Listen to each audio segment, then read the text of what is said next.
At ayun nga ako, nagbabalik ang inyong lingkod, Carlo Mendez TV. At dito ako ngayon sa ating, kwarto. Charot. Kasi nga guys, may ibabalita ako sa inyo kasi lumabas na ho ang result ng Lotto. Charot.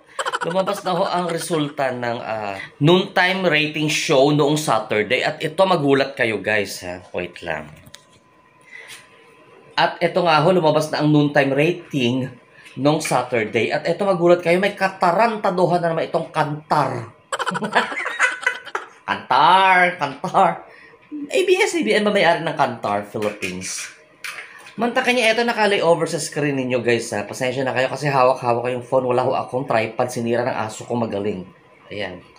Noong October 14 kabayan, according ito sa, based ito sa Kantar Philippines total home ratings daw. Sabi yan ng Kantar dahil. Galing-galing mo talaga Kantar dahil. Ang AAT nakakuha ho ng 5.1%. Ang Itbulaga ng mga host dyan sa GMA7 nakakuha ho ng 6.2. Mantakin mo tumataas yung caps ko dahil. Tumataas talaga yung, ay nako. At ang It's Your Lucky Day, mantakin mo, nakakuha ng 5.8%. Maniniwala kayo dyan? Otoin yung mga tumbong nyo dyan. Kalokohan nyo talaga. Tapos eto, i-compare natin ang Kantar Philippines na ratings nila dito sa October 14 din, nung Sabado, na ratings ng Nielsen Philippines Noontime People Ratings. Ayan. Ang Itbulaga na mga halusos nakakuha ho ng 3.7% na ratings. Ang EAT is 4.8%. Ang It's Lucky Day, 2.3%.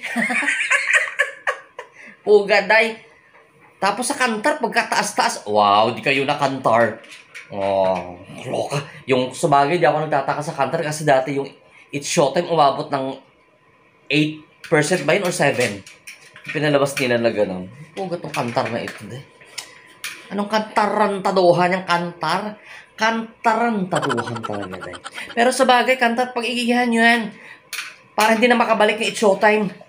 Pag tumas yung ratings na itong, It's Lucky Day, goodbye Philippines na. Ang mga taga It's Showtime. Kayo din. Parang sinasakta yun yung mga sarili nyo dyan. Ay, naku, ambot lang, ha? Tapos ngayon pa, ay, naku, ang daming katarantaduhan ngayon, no? Ugtas talaga ako. Umaangat yung ovary ko. Papunta dito sa lalamunan, day. Iluluwa ko na ito sa mga mukha ng taga-Kantar, day. Wait lang. Maganda yung view pala dito, day. Kaya lang masakit ang balikat ko kasi wala nga akong tripod. Ayan. So, yan lang ho ang aking update ngayong araw ng Lunes Kabayan. Keep safe, everyone. And Carlo Mendez TV is signing off. And, ofakan ko kaya yung mga taga... Ay, naku, na-stroke na ako,